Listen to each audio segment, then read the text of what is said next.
Bonjour, je suis heureux de vous retrouver. Nous allons essayer là aujourd'hui la Spring de chez Dacia, totalement électrique. Nous avons le modèle, ils appellent ça Business, qui est le modèle Comfort Plus. Vous voyez, ici se cache la trappe pour la brancher à l'électricité. Petit gabarit, petit véhicule, qui est vendu comme véhicule pour la ville. Vous verrez lors de l'essai routier, elle ne peut pas dépasser 110 km/h sur autoroute.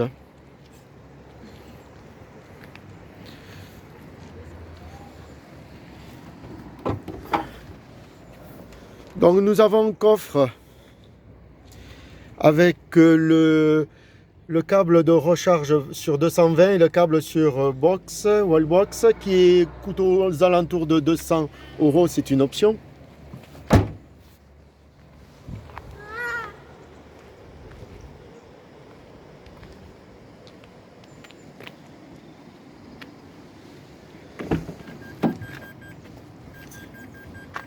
Et nous voyons ici l'intérieur du véhicule. C'est une Dacia, donc nous sommes assez simples, assez coquets, mais on retrouve les plastiques. Et voici les places arrière.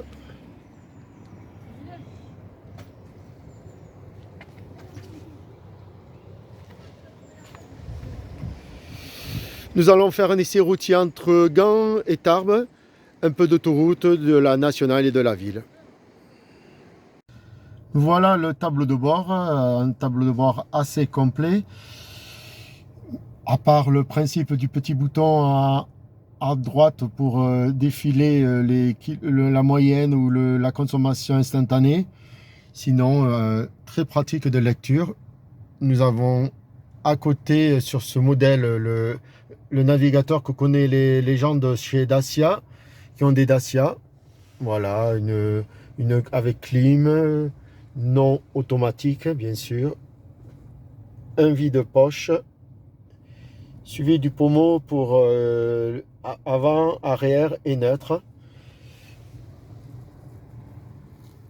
À savoir aussi sur cette Dacia, pour ouvrir la trappe électrique pour charger, elle se trouve en bas. À côté pour l'ouverture du capot avant. Pas très pratique d'utilisation.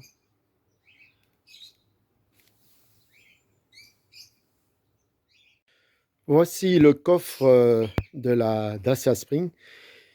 Nous avons mis les deux valises comme d'habitude. Et vous voyez la contenance de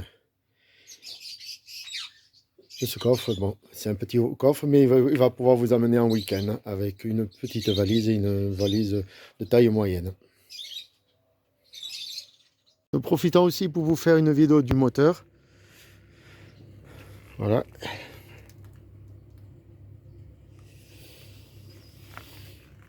De chaque côté, nous avons cette tôle qui sort. Un peu dommage. Et attention au trottoir. Nous voilà prêts à partir. Nous avons chargé la batterie toute la nuit. On est à 100%. On part pour un trajet mixte ville, nationale et autoroute. Un trajet qui va faire 56 pour l'aller et la même chose pour le retour. On va voir à quelle autonomie on va revenir en faisant de l'autoroute. Tout en faisant cette vidéo, je remarque qu'on entend la ventilation.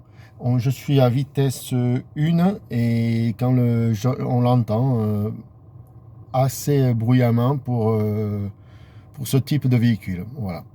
Donc voilà comme remarque. Et je vous montre toujours ce qu'on peut voir sur le tableau de bord. Donc c'est le fameux petit bouton pas très pratique. Donc j'ai mis à 0 la consommation moyenne, la consommation instantanée, à 0 le point B. Voilà. Le régulateur. Nous voilà sur une ligne droite limitée à 50. Nous voyons, nous consommons 3 ou 4 kilowatts. Nous sommes sur une ligne droite qui est légèrement descendante, hein, donc c'est pour ça qu'on est à 3 kg ou 2 kg. Nous sommes à 70, nous voyons une consommation entre 4 et 5 kilowatts.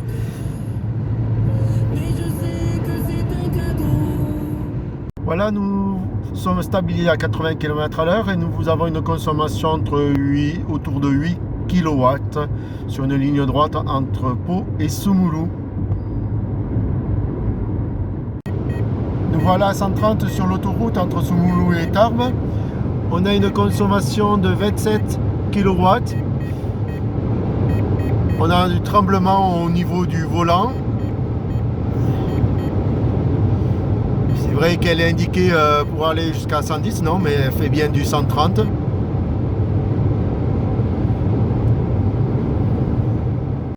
Nous voilà toujours sur l'autoroute à 110 et on voit, on fait 20 kilowatts à peu près. Là, c'est vrai que là, on a 110, on n'a plus de tremblement important. Et la consommation est stable. Nous continuons et nous remontons à 130. Nous voilà arrivés en destination après de la nationale, de la ville et de l'autoroute. Nous sommes en banlieue de Tarbes. Nous avons fait 54 km et il nous reste 117 km d'autonomie et 65% de charge batterie. Nous allons refaire plus tard le retour après manger et on verra pour la suite. Allez, bon appétit à tous. Nous sommes sur le chemin du retour. On l'a vu dès la première vidéo, peut-être que vous n'avez pas fait attention. On voit le capot bouger à 130. Voilà, c'est comme si on allait le perdre. Ça fait un peu bizarre, mais bon. De nouveau sur l'autoroute, on est sur une montée. Nous voyons la vitesse pied au plancher, la vitesse descendre. Nous sommes à 35 kW en consommation. Et vous voyez la vitesse descendre. De 130, on est passé à 104 sur la montée de Gerpes.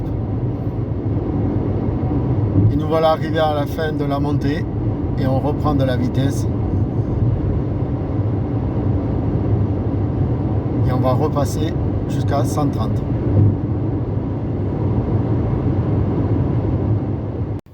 Nous voilà arrivés après 110 km. Il nous reste 28% en batterie. On nous donne qu'on pourrait faire 49 km de plus. L'essai a été assez bon dans l'ensemble. Le chose qu'il faut savoir, c'est une voiture avec des suspensions dures. Donc il faut aimer ce style de voiture.